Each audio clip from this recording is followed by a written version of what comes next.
বন্ধুরা, গল্প পাঠ শুরু করার আগে আপনাদের কাছে আমার একটি ছোট্ট অনুরোধ। যদি আমার এই গল্প পাঠ আপনাদের ভালো লাগে, তাহলে অবশ্যই একটি লাইক দেবেন, গল্পটি আপনাদের প্রিয়জনদের সঙ্গে শেয়ার করবেন এবং চ্যানেলটি এখনও সাবস্ক্রাইব না করে থাকলে সাবস্ক্রাইব করে পাশে থাকবেন। আরেকটি বিশেষ অনুরোধ, প্রতিটি গল্প শোনার পর আপনাদের মূল্যবান মতামত কমেন্টে লিখে জানাবেন। এতে হয়তো আপনাদের বিশেষ কোনো উপকার হবে না, কিন্তু আমি ভীষণভাবে উপকৃত হব। কারণ আপনাদের মন্তব্য থেকে আমি বুঝতে পারি আমার পাঠের গুণগত মান কতটা উন্নত হচ্ছে এবং কোথায় আরও ভালো করার সুযোগ রয়েছে। তাই কমেন্টে আপনাদের মতামত জানাতে একেবারেই ভুলবেন না। আসুন এবার তাহলে শুরু করা যাক আজকের গল্প পাঠ। আমাদের আজকের পরিবেশনা শিবরাম চক্রবর্তীর একটি হাস্যরসের গল্প। গল্পের নাম প্রকৃতি রসিকের রসিক প্রকৃতি। হিরু নিজের নামই বদলে ফেলল, অবশ্যই মনে মনে। বদলে রাখলো কঠভূতি। গুরুভক্তি গুরুতর ভক্তি হতে কতক্ষণ। গোমো প্যাসেঞ্জারের ইন্টার ক্লাসে দুজন মোটে যাত্রী, একজন আধা বয়সী, অপরজনের বয়স 22 থেকে 42-এর মধ্যে, যা কিছু একটা আন্দাজ করে নেওয়া যায়। এই অপরজন অপর কেউ নয়, আমাদের হিরু। রামরাজাতলা পেরোতেই আধা বয়সী পাঞ্জাবির পকেট থেকে আধপোড়া বিড়িটা বার করেন, সহযাত্রীকে নজরে আনেন। তারপর, ও মশাই, দেশলাই আছে? হিরু যেন শুনতেই পায় না। আধা বয়সীর দ্বিতীয়বার মনোযোগ আকর্ষণের প্রচেষ্টা। দেশলাই, বলছি দেশলাই, মাচিস? না। বুড়ো কুঁচকি বলে হিরু। ভালো জ্বালাতন। এই দ্বিতীয় বক্তব্যটা সে অনুচ্চারিতই রাখে। বিড়ি হাতে বহুক্ষণ ইতস্তত করেন ভদ্রলোক, কিন্তু মৌরিগ্রাম পার হবার পর আর তাঁর ধৈর্য থাকে না। বাঁ পকেট থেকে দেশলাইয়ের বাক্সটাকে বহিষ্কৃত করেন। এতক্ষণ পরে অগত্যা অত্যন্ত দুঃখের সঙ্গে একটি কাঠই তাকে বরবাদ করতে হয়। সংসারের যা গতিক, বাজে খরচের আবার জো কি? সামান্য একটা কাঠি দিয়ে সাহায্য করবে তেমন মতিগতি কারো আছে এই স্বার্থবিলাসী দুনিয়ায়? দুজনেরই দৃষ্টি জানলার বাইরে বহুক্ষণ থেকেই। অকস্মাৎ উচ্ছ্বসিত হয়ে ওঠেন আধাবয়সী। দেখছেন মশাই, দেখছেন? আহ, কি সুন্দর, কি অবর্ণনীয়! হিরু ভালো করে দেখে। কোথায় বলুন তো? তার কৌতূহল হয়। কেন, ওই মাঠে, ওই মাঠের ধারে? আমার শরীরে তো রোমাঞ্চ হচ্ছে। হ্যাঁ হ্যাঁ, দেখেছি দেখেছি। হ্যাঁ, গাইগুলো বেশ পুরুষ্টু পুরুষ্টু। গম্ভীর হয়ে যায় হিরু। গরু কি মশাই, ঘেঁটু ঘেঁটু। এবার হিরু ভালো করেই দেখার চেষ্টা করে, কিন্তু প্যাসেঞ্জার গাড়ি হলেও তত আস্তে আর চালাচ্ছে না যে গরুর সঙ্গে সঙ্গে গরুর অপভ্রংশও ইত্যাদিও ওর চক্ষুগোচর হবে। গরুই দেখছি, ঘুঁটে তো আর দেখতে পাচ্ছি না মশাই। আরে মশাই, ঘুঁটে নয়, ঘেঁটু, ঘেঁটু ফুল। ওই যে এন্তার সব ফুটেছে মারছে। ওহ, তাই বলুন। হিরু তেমন উৎসাহ পায় না। ঘেঁটুতে কি হয়েছে? ঘুঁটে হলে বরং কথা ছিল, কাজে লাগে। না, আপনার মশাই ফুলের চোখ নেই। আধা বয়সী দীর্ঘ নিঃশ্বাসের মতোই একটি সুদীর্ঘ বাক্য পরিত্যাগ করে। ফুলের চোখ আর কজনই বা আছে? ফুলের মর্ম বোঝে কজন? আর প্রকৃতি রসিক কজনই বা হয়? হিরু মুখ বুজে শুনে যায়, বুঝতে পারে না কিছু। বলি, আপনি বুঝি ফুল ভালোবাসেন না? হিরু কেমন যেন একটু হকচকিয়ে গেছে। এত মাথা ব্যথা কেন বাবু ফুল টুল নিয়ে? হঠাৎ সে কিছু বলে বসতে চায় না।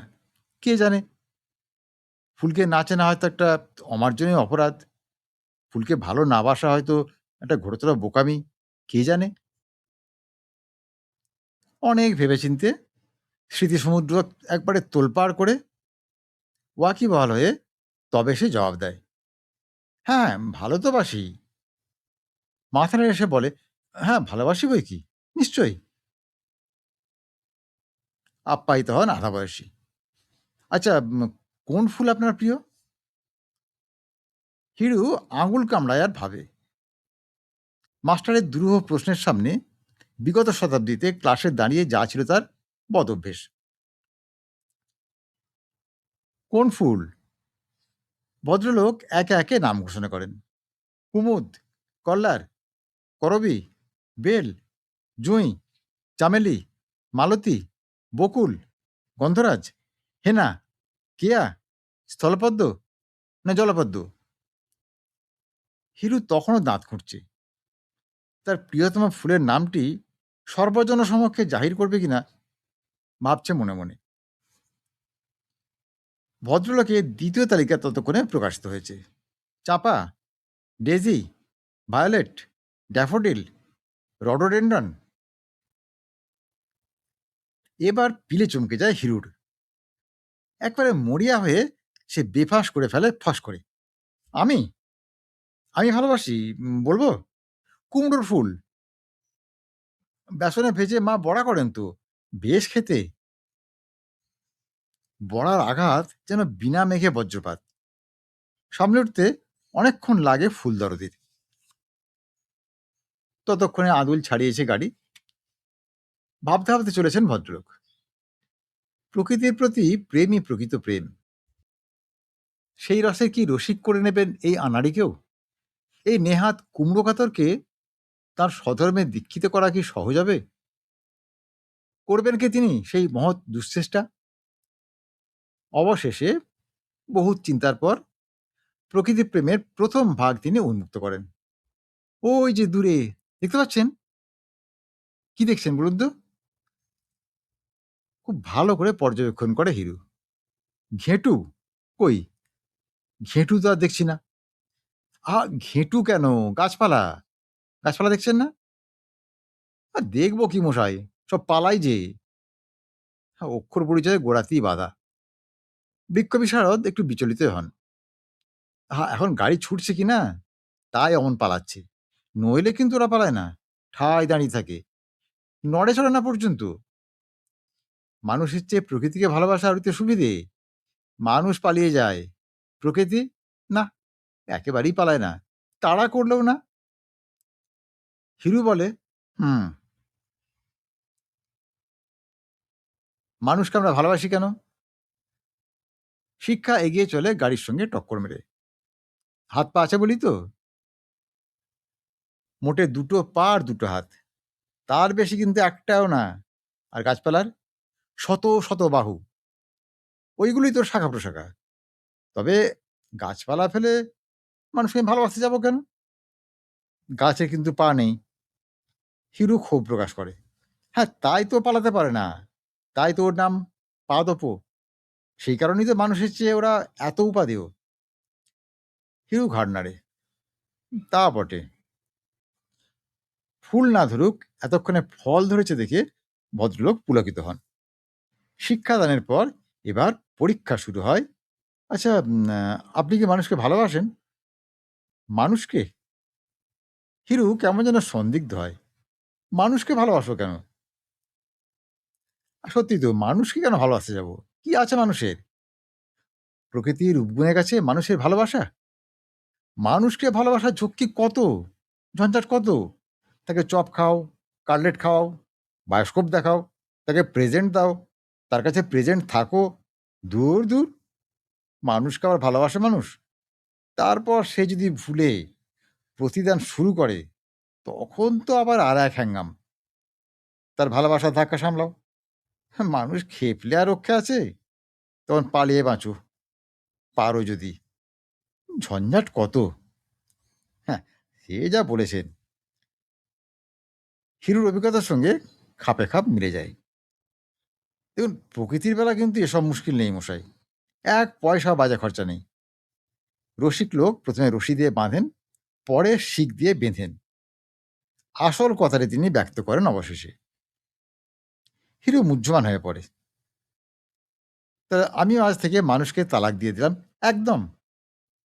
আমি বন ভালোবাসি, জঙ্গল ভালোবাসি, বুনো জঙ্গলিদের ভালোবাসি, বন মানুষকেও ভালোবাসি।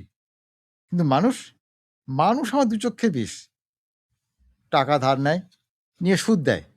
ওই দিন কত কেবল। তারপর আর শোধ দেয় না। অধঃপেতাদের উপর আমি এই জন্যই চটে গেছি। আমিও। হিরু ঘোরতর রেগে যায় অকস্মাৎ। যদিও টাকা কড়ি নিয়ে কোনোদিন কেউ তার সঙ্গে ছলনা করেনি, তবুও রাখবার কথায়। দেখুন, ছোটবেলা থেকে আমি প্রকৃতির বুকে লালিত, প্রকৃতির স্তন্যে পালিত, প্রকৃতির বলেই মানুষ। আমার কিন্তু খান ২ বই আছে, পড়ে দেখবেন। গাছপালার ভালোবাসা আর বন জঙ্গলের স্নেহপাশ, বাই ভবভূতি ভট্টাচার্য। দেখবেন পড়ে, অনেক কিছু শেখবার আছে কিন্তু। ভবভূতি ভট্টাচার্য?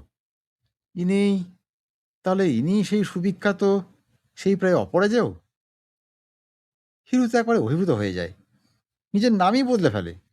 বদলে রাখে কঠভূতি। গুরু বলে মনে মনে মেনে নেয় ভবভূতিকে। এতদিনে সৌভাগ্য বলে সে অকস্মাৎ পেয়ে গেছে বনের মানুষকে, তার মনের মানুষকে। কঠভূতি কি মানে হয় কে জানে, কিন্তু গুরুর নামের সঙ্গে গুরুতর মিলে মিলিত হয়ে নিজেকে সে সম্মানিত মনে করে। বিগলিত হয়ে বলে, হ্যাঁ, আমিও তো প্রকৃতির বুকে খুব দৌড়েছি ছেলেবেলায়। কত কাপ আর মেডেলই উইন করলাম। গড়ের মাঠে কি প্র্যাকটিস কম করেছি আমি? হ্যাঁ, গড়ের মাঠে? কেন? গড়ের মাঠ কি প্রকৃতি নয়? হিরু প্রশ্নসংকুল। হ্যাঁ, প্রকৃতি বৈকি। তবে ওই কেল্লার কাছে এই যা। একটু কঠোর প্রকৃতি, এই তো? তা যা বলেছেন। পা হড়কে গিয়ে কত আছাড়ি না খেয়েছি, বাস! তখনই হাড়ে হাড়ে বুঝেছিলাম যে বড় সুবিধের প্রকৃতি নয়। ও, তাহলে আপনি বুঝি দৌড়ে চ্যাম্পিয়ন ছিলেন এককালে? আচ্ছা, আপনার নামটা কি জানতে পারি? আগে আমার নাম কঠভূতি চট্টোপাধ্যায়। কঠভূতি? কঠভূতি আবার কি? ভবভূতিকে বিধ্বস্ত করে দেয়। এরকম নাম আমার হয় নাকি? এর মানেটা কি? খুব টানা হেঁচড়া করলে মানে একটা হয় অবশ্যই। কঠভূতি কিনা কাঁঠালের ভূতি? হিরু বলে, বেশ একটু প্রাকৃতিক গন্ধ আছে, নয় কি?" ফুলে রাখলেই মাছি ভনভন করবে। যাকে আনাড়ি ভেবেছিলেন, তার নাড়িতে পর্যন্ত প্রকৃতির ছাপ। ভবভূতি এবার ধাক্কা খান। আত্মসম্বরণের পর তাঁর প্রশ্ন হয়, "তা কোথায় যাওয়া হবে মশাইয়ের?" "আগে রাঁচি। আমি যাচ্ছি মামার বাড়ি বেড়াতে।" "হ্যাঁ, আমিও তো রাঁচিতেই। তবে মামা-টামার বাড়ি নয়, প্রকৃতির সৌন্দর্য দেখতে। শুনেছি ভারী সুন্দর জায়গাটা।" এইভাবে ওদের আলাপ আর গুমো প্যাসেঞ্জার সবেগে এগিয়ে চলে। প্রকৃতির মারপ্যাঁচটা একবার বুঝে নিতেই কটবতী তারপর অনেক বিষয়ই ভবভূতি তুরুপের পিঠে নিজের টেক্কা মেরে বসেছে। এই প্রাকৃতিক বিপর্যয়ে ভবভূতি ঠিক আত্মহারা হন কিনা তিনিই জানেন। পরদিন প্রাতঃকালে মুড়ি জংশন, গাড়ি অদল বদলের জায়গা। ভবভূতি ও কঠভূতি দুজনেই নেমে পড়েন। ওপারে ছোট লাইনে রাঁচির গাড়ি অপেক্ষা করছে। নেমেই এদিকে ওদিকে কি যেন অন্বেষণ করেন ভবভূতি। না, কোথায় আছে কে জানে। তখন গুরুদক্ষিণার জন্যে উদগ্রীব কঠভূতি। আপনি কি প্রাকৃতিক সৌন্দর্য খুঁজছেন? কেন? ওই যে সামনে, এই যে পেছনে, আশেপাশে, চারিদিকেই তো। নেই কোথায়? ওই দেখুন, ওধারে পাহাড়, এধারে রাঙামাটির পথ, আর ওই দূরে ঘন অরণ্য। আরে থামুন মশাই! বাধা দেন ভবভূতি। থামবো? থামবো কেন?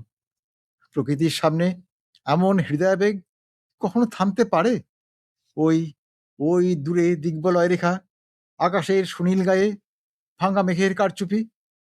কিন্তু ওই কারচুপি ভেঙে শিশু সূর্যের বেরিয়ে পড়তে আর কতক্ষণ? প্রকৃতির শিশুকে কি লুকিয়ে রাখা যায়? আর সূর্য? সূর্য তো প্রকৃতিরই শিশু, নয় কি? জিজ্ঞাসু দৃষ্টিতে তাকায় কটবতী। প্রকৃতির নগ্ন শিশু। কি বলেন? কটবতীর প্রতি কঠোর হতে হয় তাকে। আপনি যে আপনি যে মশাই আমাকেও ডিঙিয়ে যাচ্ছেন একলাফে। চোখ আমাদেরও আছে মশাই। আমি খুঁজছি কোথায় মুড়ি পাওয়া যায়, আর উনি লাগিয়েছেন প্রকৃতির ব্যাখ্যানা। মুড়ি? মুড়ি কেন? মুড়ি কি এখানে মেলে নাকি? বাহ! এ মুড়ি জংশন যে, মুড়ি থাকবে না? কাল রাতটা তো পেটে কিল মেরেই কেটেছে। আ মুড়ির দরকারটা কি? আমার সঙ্গে ১ বাক্স খাবার আছে। টিফিন ক্যারিয়ার ভর্তি। বাহ, বাহ, বাহ! তা আপনি বলেননি এতক্ষণ এ কথা? সভাপতি লাফিয়ে ওঠেন। বেশ লোক তো আপনি মশাই। না, না, কাল রাত্রে আপনিও খাওয়ার তো কোনো উচ্চবাচ্চা করলেন না। তা আমি ভাবলাম যে প্রকৃতি প্রেমিকদের বুঝি একবেলা খেয়েই থাকতে হয়। রাঁচির ছোট গাড়িতে উঠে আহারের বহর ছোটে ভবভূতি। টিফিন ক্যারিয়ারের ৩ তলা একাই তিনি ফাঁকা করে দেন। আর কঠোপতির তাল দেওয়ার জন্যে কেবল নিচের তলাটা অবশিষ্ট থাকে। পেট ঠান্ডা হবার পর প্রকৃতির সৌন্দর্য আবার ব্যক্ত হতে থাকে। রাঁচির গাড়ি চলেছে ডিমিতে তলায়, দুধারেই পাইন বন, অত্যঙ্গ গাছের সমারোহ। ভবভূতি আবার সশব্দ হন। কটপতিবাবু, দেখুন, দেখুন, প্রকৃতির লীলা যদি বলতে হয়, হ্যাঁ, তো একেই বলে। আমি কেবল আশ্চর্য এই ভাবি, যেখানে জনমানবের বসতি নেই, সেখানেই প্রকৃতি রানীর এত অগাধ ঐশ্বর্য সরিয়ে রাখার কি মানে হয় বলুন তো? কে দেখবে এত রূপ? কে বুঝবে? কটপতিও উত্তাল হয়ে ওঠে। কেন? বাঘভাল্লুকে? তাদের জন্যই তো এত। হ্যাঁ, চোখ আছে মশাই তাদেরও, ধারালো চোখ, মানুষের চেয়ে চোখা। প্রকৃতির মর্ম পশুতেই বোঝে। মানুষ আর কি বুঝবে বলুন না?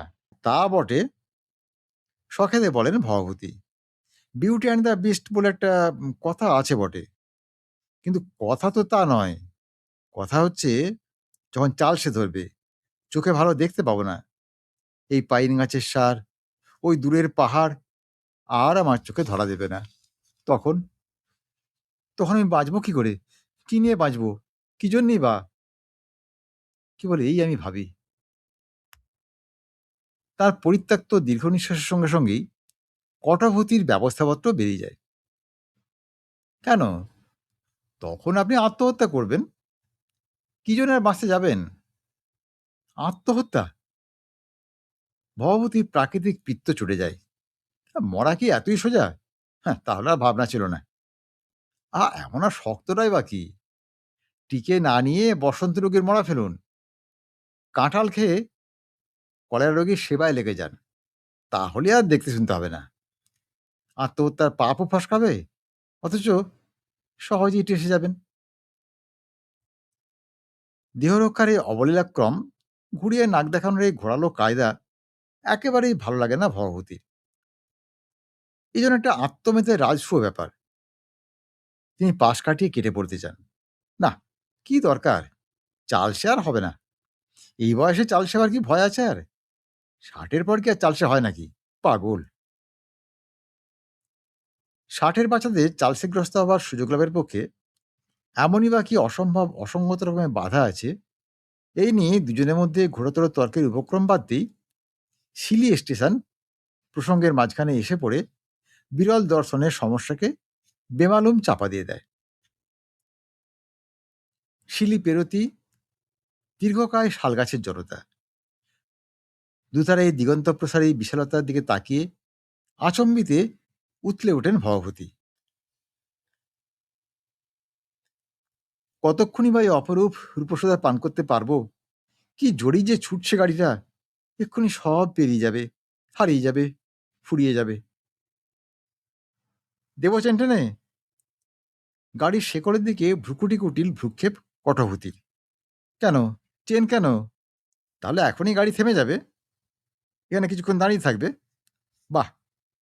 আর ৳৫০ গুণগার লাগবে না? কটভূতির উদ্ধত হস্তকে তিনি ব্যস্তভাবে বিনীত করে আনেন। কে দেবে টাকাটা? ভবভূতির কথায় কটভূতি খুবই অবাক হয়ে যায়। বাস্তবিক ব্যাপারটা যেন কেমন, কেমন লাগে কটভূতির।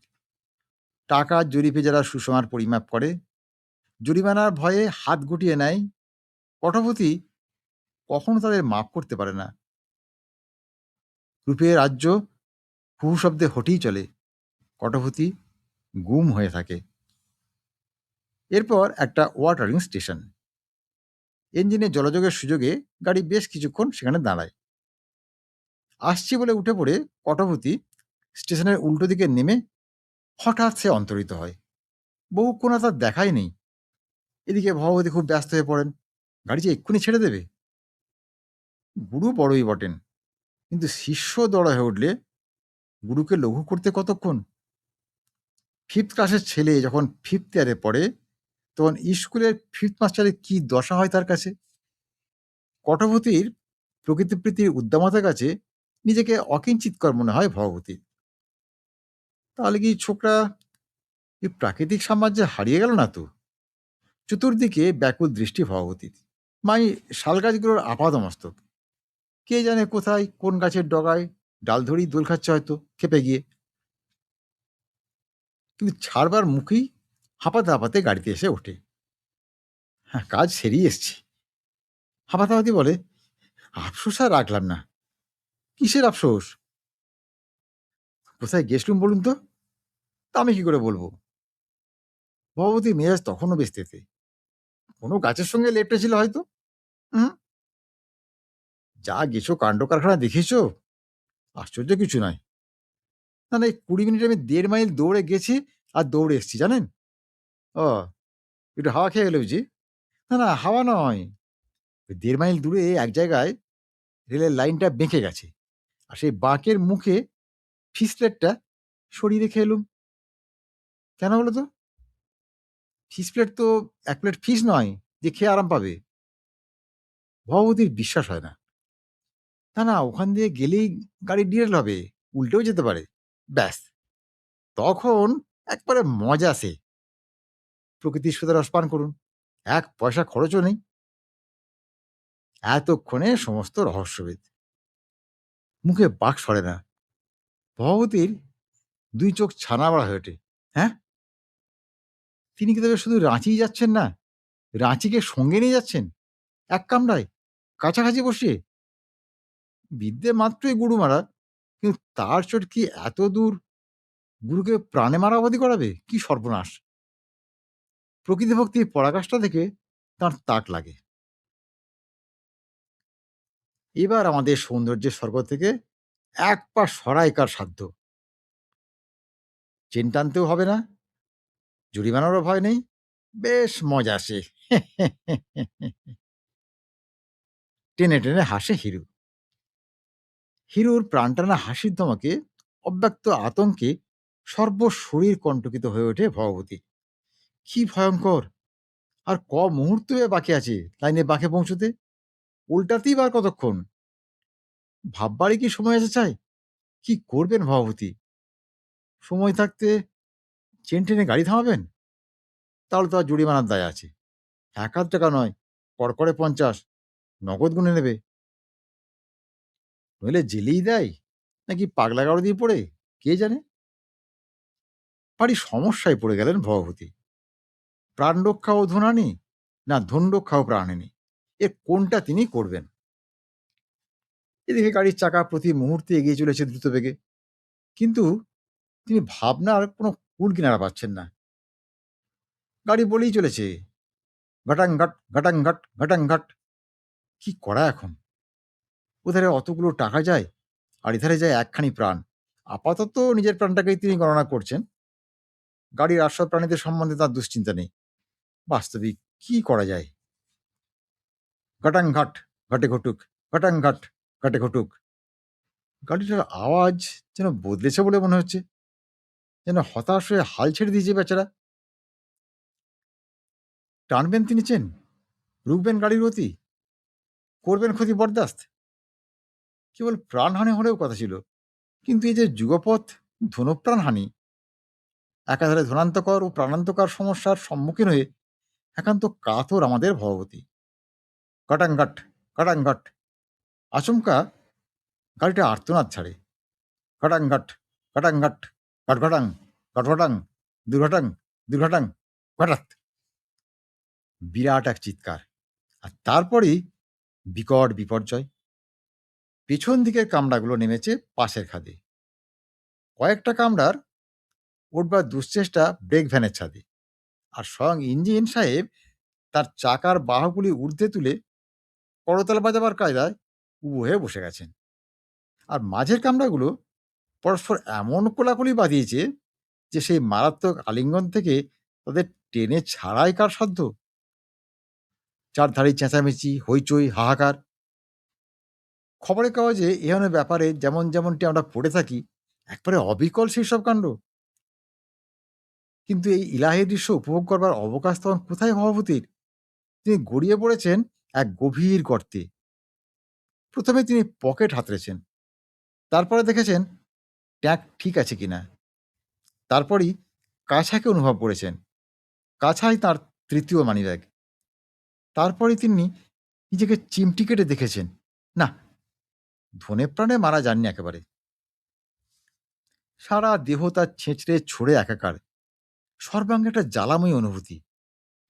কোঁকে ওঠেন তিনি, বাবা কটবতী, এ কি করলি রে বাবা, এ কি তোর মনে ছিল রে? কটবতী গড়াগড়ি খাচ্ছিল অদূরেই। তার তেমন কিছু হয়নি, কেবল ল্যাজের জায়গাটায়, মানে কটবতীর ল্যাজ নেই, কিন্তু থাকলে ঠিক যেখানে থাকতো সেইখানটায় কেমন একটা যেন অদ্ভুত যাতনা।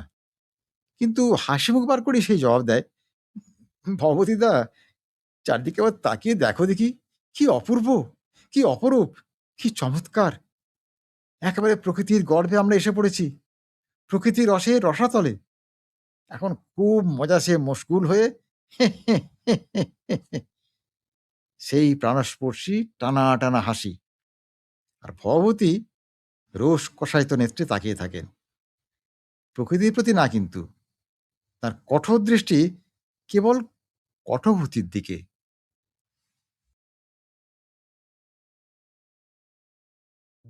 আজকের গল্প পাঠ এখানেই শেষ হলো। গল্পটি আপনাদের কেমন লাগলো তা অবশ্যই কমেন্টে লিখে জানাবেন। আপনাদের প্রতিটি মতামত আমাকে আরও ভালো কাজ করার অনুপ্রেরণা দেয়। আর যদি গল্প পাঠ ভালো লেগে থাকে তাহলে একটি লাইক দিন, গল্পটি শেয়ার করুন এবং চ্যানেলটি এখনও সাবস্ক্রাইব না করে থাকলে সাবস্ক্রাইব করে পাশে থাকুন। সবাই ভালো থাকুন, সুস্থ থাকুন। নমস্কার।